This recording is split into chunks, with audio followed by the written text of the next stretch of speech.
Hey guys, Jake here, coming at you with another live math lesson this week. For many of you, it may be finals week. Some people may have had their finals last week already, but this week I just wanted to take a little bit of time, just kind of give you some study tips, just in case you do have finals coming up this week.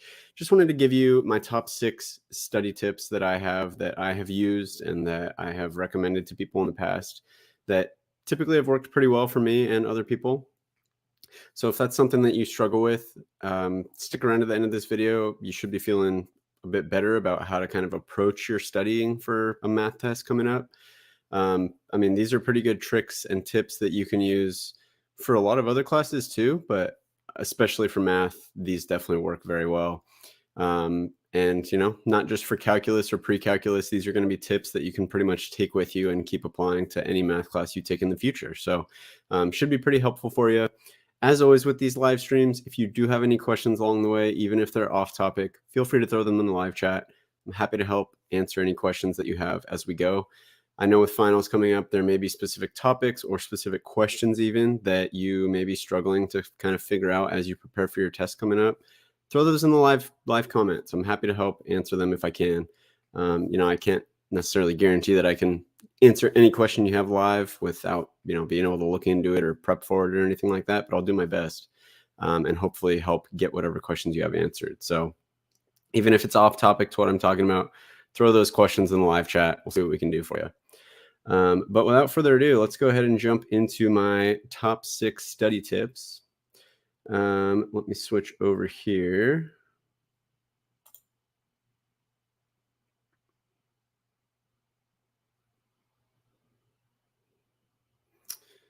All right. So tip number 1, be sure to practice, practice, practice. Repetition is really going to help you as you're learning really any math topic. The more you can do practice problems, the better off you're going to be. So, obviously this is a tip that if you're able to kind of implement this throughout the whole term, it's definitely going to help you more because you want to make sure to at least dedicate a little bit of time each day, doing problems, thinking about doing math problems. And when I say thinking about it, I'll talk about a little bit more about that in just a second. But, the more time you can spend doing practice problems, the better. And over the course of the term is obviously better than doing it all the night before the test. But you still can get something out of it, even if it is just your test coming up in a day or two, if you haven't really been dedicating the time throughout the term, do what you can. Obviously, what's done is done. You want to put as much time into it as you can. But obviously, from a practical perspective, it's tough to, you're probably taking a lot of other classes. It's tough to dedicate a ton of time every day to math. So there is a trick that I've used for this that really helped me in college when I took math classes. There was this apartment I lived in college where I had a big sliding mirror covering my closet.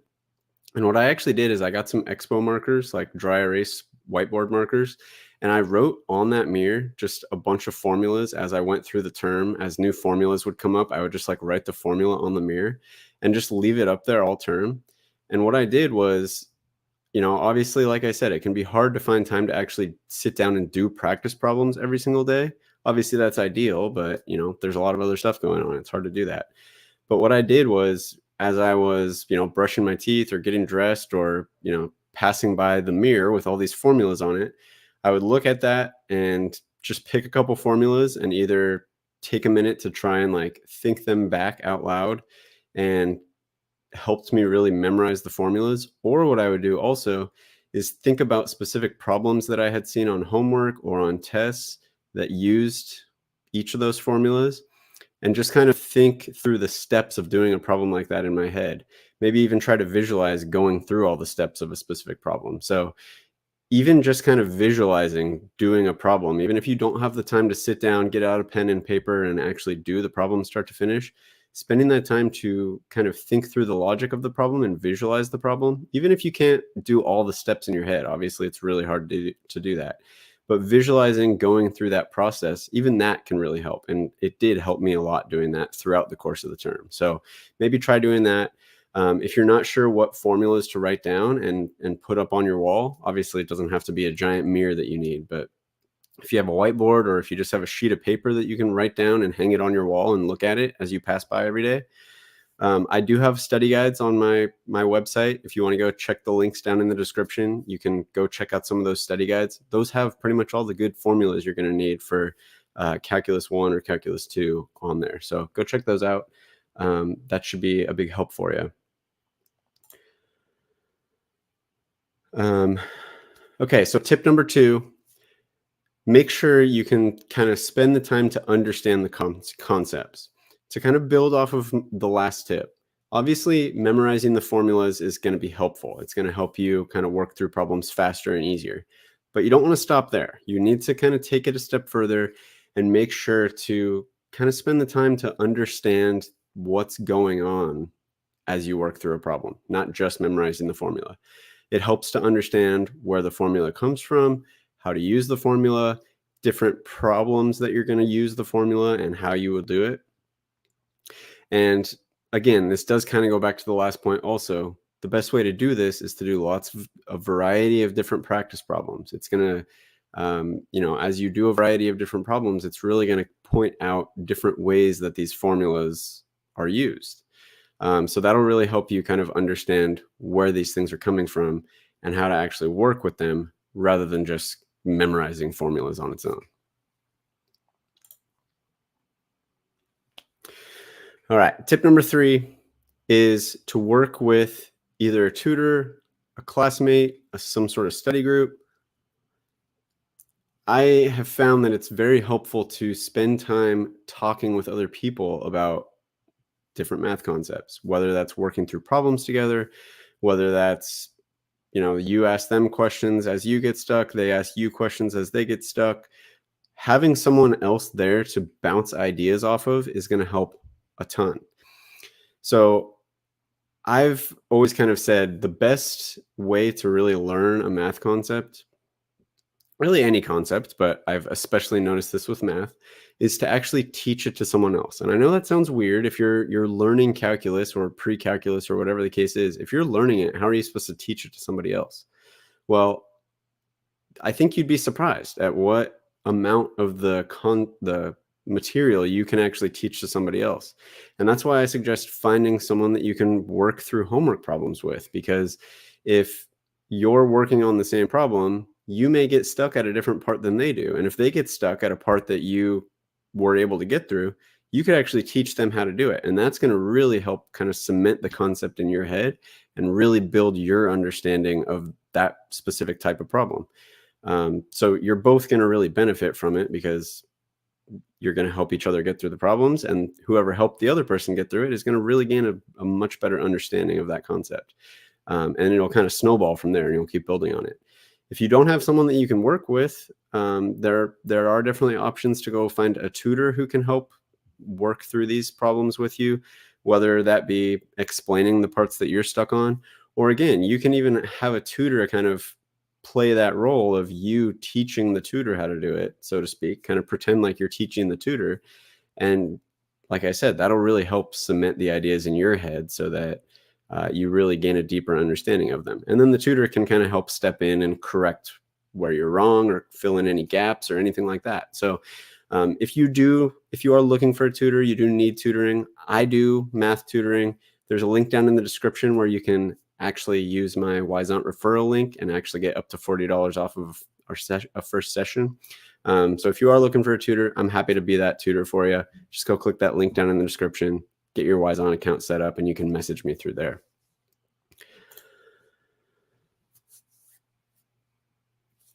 Okay, tip number 4 is to use resources, online videos, textbooks, any sort of resources you can find that explain different concepts, different problems, whatever the case is. There's tons of different resources out there online.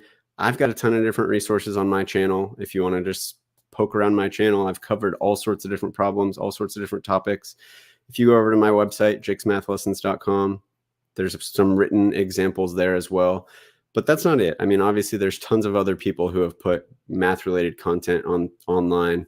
I'm a big fan of Paul's online math notes, I think it's called. If you Google that, it should pop up pretty easily.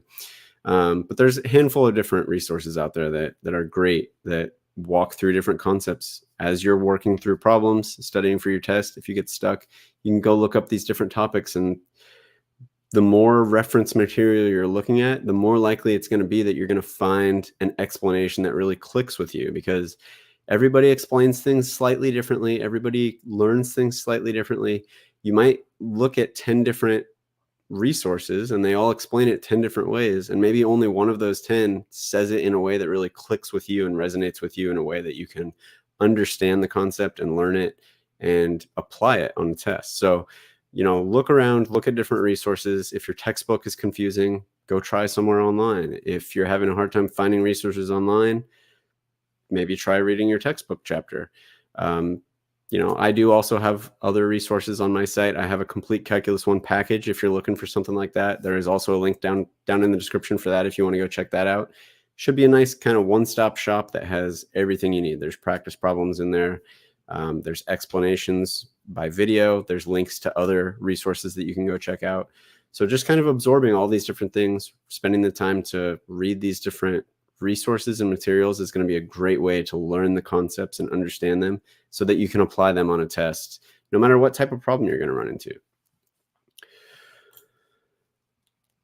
All right. Tip number 5 is look back through your old tests and quizzes from the class and review those.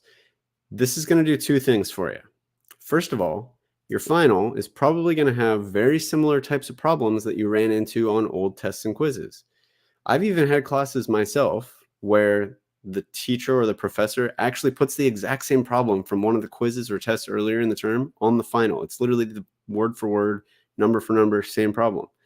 So that may be the case for you. I obviously can't guarantee that that's always going to happen, but if it does, you basically saw the answer for the final before the final by reviewing your old tests. So that's one thing. Even if it's not an exact copy, it could be a very, very similar problem to problems that you've had on old quizzes and tests. So that's one thing that it's going to do for you. Second of all, what that's going to do is it's going to give you an idea of which concepts you have struggled with throughout the term, or which concepts you should spend the most time studying and learning, because the problems that you got right on the last test, you probably feel pretty good about them, and you could probably get them right on the next test also. But if you go and look at the problems you got wrong, that's going to give you a pretty good idea of what concepts you maybe need to spend a little bit more time learning. So it's going to really help you focus your studies so that you're studying for the stuff that you need the most and not really wasting a lot of time on the stuff that you're already pretty good on. So it'll just help you kind of get organized and approach your studying in a much more effective way.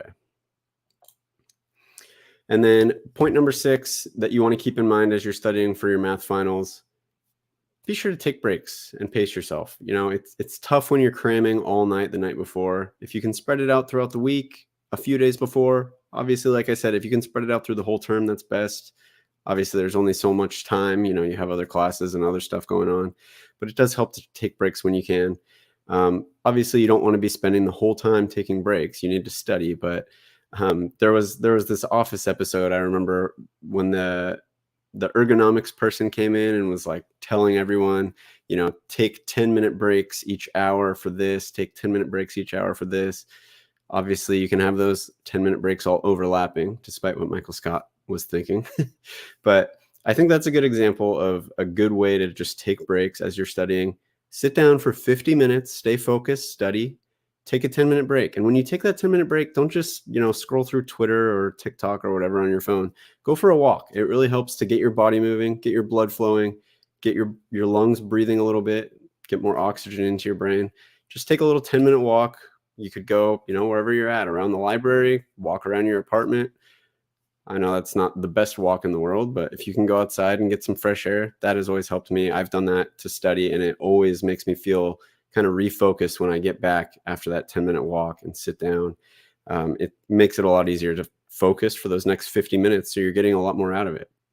It seems like if you're taking breaks, you're not studying, but you're going to get a lot more out of those 50 minutes if you take a 10-minute walk than you would within that hour if you just force yourself to just kind of push through it.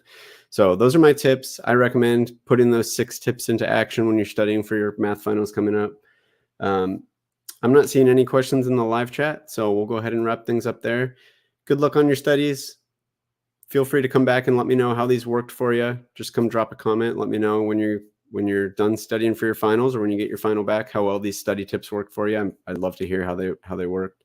And I probably will be taking a couple weeks off live streaming since it is winter break for most people. There's probably not going to be a lot of people, coming to learn calculus or pre-calculus, but we'll definitely be back in the new year, back with these weekly live streams, and ready to keep crushing it all term long. So if you get some value out of this video, go hit that like button down below, please. That's a huge help to my channel, so I can keep making more videos like this and we can keep crushing it all term long in calculus. Well, anyway, thanks for coming. I'll see you in a couple of weeks, and good luck on your finals.